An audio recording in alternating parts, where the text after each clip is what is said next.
I can bring home the bacon, fry it up in a pan, and never ever let you forget you're the man, 'cause I'm a woman.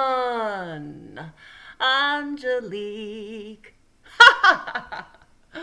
Oh, I tell you what, when I was a little girl, I used to think that commercial was about female empowerment. It took me years of singing that song to realize it was really saying is that women who work must also cook and make their man feel like a man. So I was just a product of my times, as most of us are, but luckily I was able to rise above and transcend those ideas. And that's kind of the topic of today. It's existentialism, but in a classic work of young adult fiction called The Island of the Blue Dolphins by Scott Odell. So, art. It can be a powerful tool for good or evil. And it can be used to enlighten, it can be used to give voice to the marginalized, and to expose injustices, but it can also be used to spread propaganda, and it can brainwash its victims.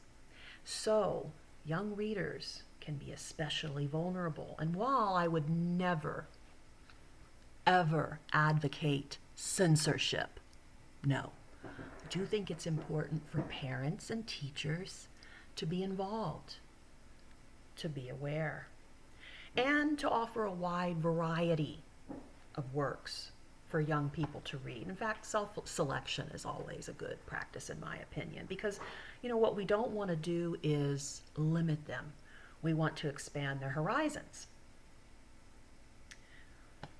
Most of us are products of our times, and so it's sometimes difficult to escape the institutions and culture of the world in which we live. So existentialism is a philosophical concept that investigates the individual's ability to transcend cultural and institutional beliefs and customs, to act freely, to no longer be like a robot or puppet living in the matrix, but to be aware. So, Island of the Blue Dolphins, that's, in my opinion, its central theme.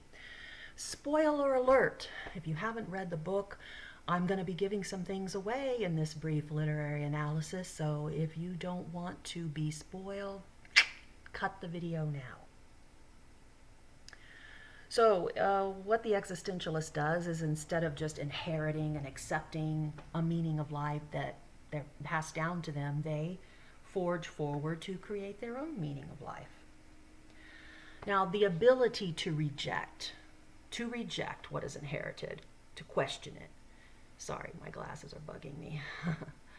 The ability to reject it and to think independently, like I said, is the main theme. And Korana is the main character. She's a 12-year-old daughter of the chief of a tribe called Galasat. And the story is based on an island in the Channel Islands off of the coast of California. So there comes a time when the tribe must evacuate for a number of reasons. And Korana is on the ship with her tribe when suddenly she notices her little brother, who's only half her age, I guess around 6, has been accidentally left behind. She begs and pleads with the members of her tribe to please go back and save her brother. But a storm is coming, and they'll all die if they don't carry on. So she flings herself into the sea, she swims ashore, and she joins her brother on the island. Unfortunately, his inability to see beyond his ideology, the customs and values that he has inherited, cause his death. Because he has been taught that only the males of a tribe can be chief. And since it's just he and his sister there, he, 6-year-old little guy, is chief and can do whatever he wants. He doesn't listen to his sister's cautions of the things that can bring him harm. And so, spoiler alert, he dies.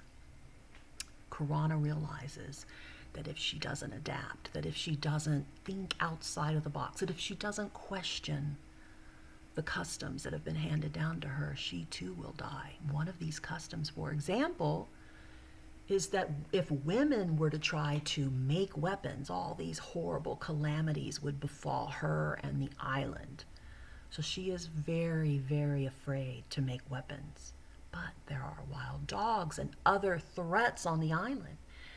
How will she get food? How will she defend herself? So she must take a chance and make the weapons. So her ability to challenge what she's been taught is the key to her survival. However, the changes in her values aren't merely for survival. Once she realizes that she can question, she begins to think of other things like the role of animals. She used to think that they were things to be used, things to be eaten, to make clothes, things that were there for humans. But then she starts to believe that really they're like friends and family, and she no longer uses them for those means. She can get by without. And eventually she becomes the queen of the island, but not by dominating it, by living in harmony with it. Sadly, she starts to feel lonely. Oh, but I wanted to mention that somewhere in the novel toward the end, all the horrible calamities that her tribe said would befall her if she as a female were to make weapons does happen. I mean, it's closer to about the age. She's probably been on the island for 18 years by now, 30 years old when they do the winds, the earthquakes, the tidal wave. But fortunately by then, she's woke enough to realize that her actions did not cause these natural calamities. The causality, the superstitious connection is severed, and she is free to realize that there's no connection between her actions and those natural disasters. But by the end of the novel, she is lonely, and this loneliness causes a lot of conflict inside of her. The island has been visited many times by missionaries. She has hidden from them before, but she finally decides to confront them and let them take her to the mainland. But they don't like her clothing. They say that it's immodest. They ask her to replace her beautiful clothing that she has worked very hard to make and that she's very proud of. They ask her to take men's trousers and sew a new dress that goes from her neck to her ankles. It's very itchy, it's very hot, it's very stifling. It's not conducive to their environment at all. But it's not immodest. And so in accepting help from these missionaries, she ends up giving up her freedom once again by taking on their customs and throwing out her own. So the Island of the Blue Dolphins is a great read for young adults.